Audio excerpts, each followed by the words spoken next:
Shalom, selamat pagi keluarga damai yang terkasih. Puji syukur pagi ini kita boleh kembali berjumpa dalam Renungan Samas. Sebelum kita bersama membaca dan merenungkan firman Tuhan, mari kita siapkan hati kita.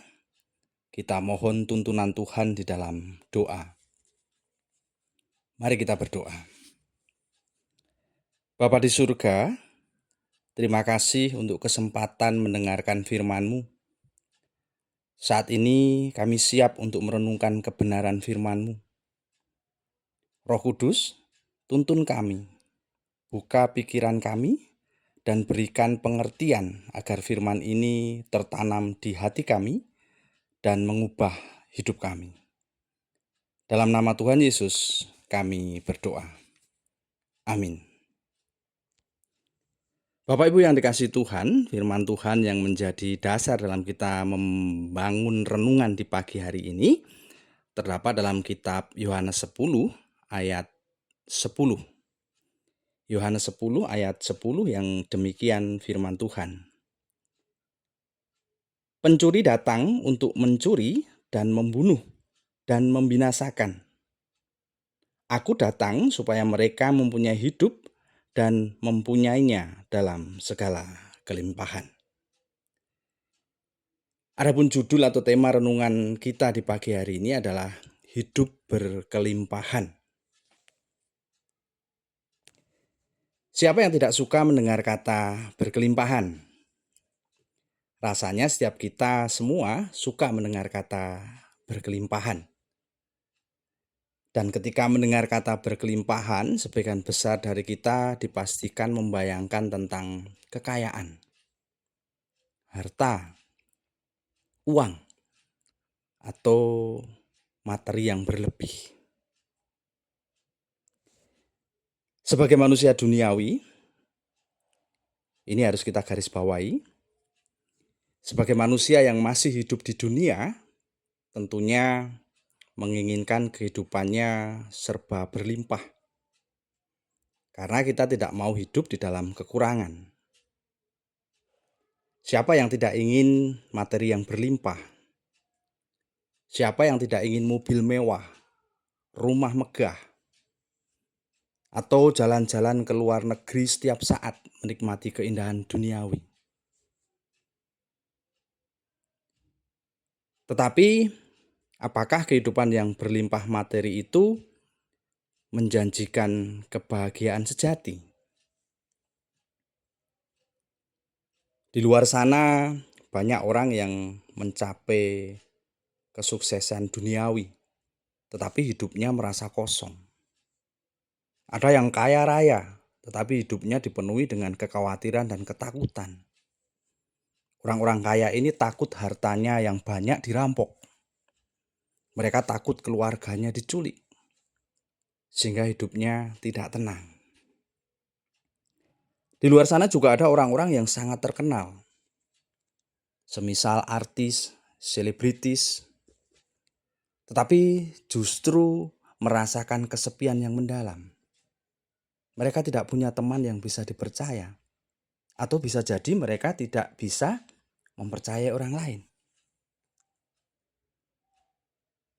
Bapak Ibu Saudara yang dikasihi Tuhan, pagi ini kita akan bersama-sama belajar untuk melihat dan merenungkan apa arti hidup berkelimpahan dari sisi iman Kristen, iman Bapak Ibu dan saya, iman orang percaya, iman anak-anak Tuhan.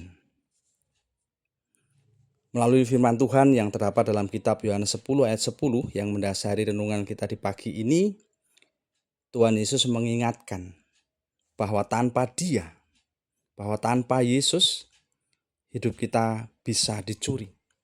Hidup kita bisa dirampas, bahkan hidup kita bisa dibinasakan oleh si jahat, yaitu iblis. Berbeda dengan si pencuri yang adalah iblis yang mengambil kehidupan, Yesus datang untuk memberi kehidupan. Ia memanggil kita untuk mengikut Dia dan hidup dalam kelimpahannya. Ia memberikan berkat yang berlimpah pada anak-anaknya. Berkat Tuhan yang berlimpah tidak saja sebatas harta, namun juga karunia-karunia rohani, damai sejahtera, hikmat, sukacita, kasih, pengampunan, dan bahkan pelbagai kebajikan, seperti yang tertulis dalam kitab 2 Korintus 9 ayat 8. Hidup yang berkelimpahan adalah kehidupan yang kekal, keselamatan, kehidupan yang dimulai saat kita menerima Yesus sebagai Tuhan dan Juru Selamat. Kata berkelimpahan dalam bahasa Yunani ialah perison, yang mengandung arti sangat, sangat tinggi, melampaui ukuran, lebih, berlebih, jauh melebihi apa yang kita harapkan. Dengan kata lain, di sini Yesus menjanjikan kehidupan yang jauh lebih baik, lebih dari yang kita bayangkan. Apa yang tidak pernah dilihat oleh mata, dan yang tidak pernah didengar oleh telinga, dan tidak pernah timbul di dalam hati manusia, semua yang disediakan Allah untuk mereka yang mengasihi Dia. 1 Korintus 2 ayat 9. Semua itu akan diberikan berlimpah bagi kehidupan kita, umat yang mengasihinya, anak-anaknya. Hidup berkelimpahan sebagai orang Kristen benar-benar berkaitan dengan seberapa dekat hubungan kita dengan Allah. Dan sama sekali tidak ditentukan oleh seberapa lama kita menjadi orang Kristen. Hidup berkelimpahan adalah sebuah proses yang berkelanjutan, yang tidak pernah berhenti. Diawali dari pembelajaran, kemudian melakukan firman Tuhan, dan pada akhirnya pendewasaan rohani untuk menjadi serupa dengan Kristus. Hidup berkelimpahan adalah hidup yang bersumber dari persekutuan dengan Allah. Pertanyaannya kemudian adalah, apa yang harus kita lakukan ketika kita sudah menerima hidup berkelimpahan di dalam Kristus? Yang pertama ialah kita harus mengucap syukur dan memuliakan Tuhan. Karena mengucap syukur adalah suatu bentuk pengakuan bahwa setiap kebaikan yang kita peroleh datangnya hanya berasal dari Tuhan. Kelimpahan berkat yang kita dapatkan semata-mata hanya oleh belas kasih dan kemurahan Tuhan, bukan atas kehebatan usaha kita. Untuk itu kita harus memuliakan Tuhan, tidak hanya melalui mulut, hati, tetapi juga melalui sikap, tutur kata, dan perbuatan kita. Bahkan melalui seluruh kehidupan kita. Yang kedua ialah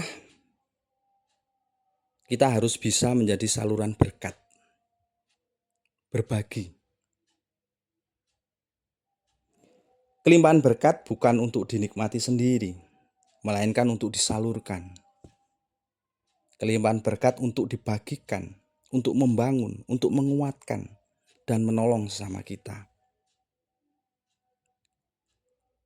Penyair Amsal dengan berani menyimpulkan bahwa menahan banyak harta tidak menjadikan hidup berkelimpahan. Sebaliknya, banyak memberi harta juga tidak pasti membawa kemelaratan. Kata kuncinya bukanlah pada kata menghemat atau memberi, tetapi pada esensi menjadi berkat bagi sesama. Seperti yang tertulis pada Amsal 11 ayat 25a. Siapa banyak memberi berkat, diberi kelimpahan. Mari kita berlomba untuk menjadi saluran berkat, berbagi bagi sesama. Apa yang harus kita lakukan ketika kita menerima kelimpahan? Yang ketiga adalah tetap taat dan setia. Tetap taat dan setia meskipun berlimpah berkat adalah bagian krusial dari iman yang dewasa. Berkat yang berlimpah, baik itu materi maupun non-materi, seringkali menjadi ujian yang lebih sulit dibandingkan saat kekurangan. Karena berkat yang berlimpah berpotensi membuat seseorang menjadi sombong, lupa diri, atau bahkan yang lebih parah, merasa tidak membutuhkan Tuhan lagi. Dan di saat itulah si jahat akan datang untuk mencuri, merampas, bahkan membinasakan kita. Tetap taat dan setia menjaga hubungan intim dengan Tuhan membuat kita tetap bersandar kepadanya. Bukan pada berkat-Nya, karena pemberi berkat yang adalah Tuhan jauh lebih berharga daripada berkat itu sendiri. Keluarga damai yang dikasihi dan mengasihi Tuhan, marilah kita senantiasa membangun persekutuan dengan Tuhan. Kita jadikan Allah Bapa di dalam Tuhan Yesus sebagai sumber damai sejahtera kita. Maka hidup yang berlimpah akan menjadi milik kita seutuh dan selama-lamanya. Tuhan Yesus memberkati. Mari kita berdoa. Tuhan Yesus yang baik, Sang sumber kelimpahan berkat, ajari kami untuk menjalani hidup yang berkelimpahan dengan penuh ungkapan syukur. Mengelola berkat yang berlimpah ini dengan bijak dan membagikan pada sesama kami dengan penuh sukacita. Sehingga nama Tuhan dimuliakan. Amin.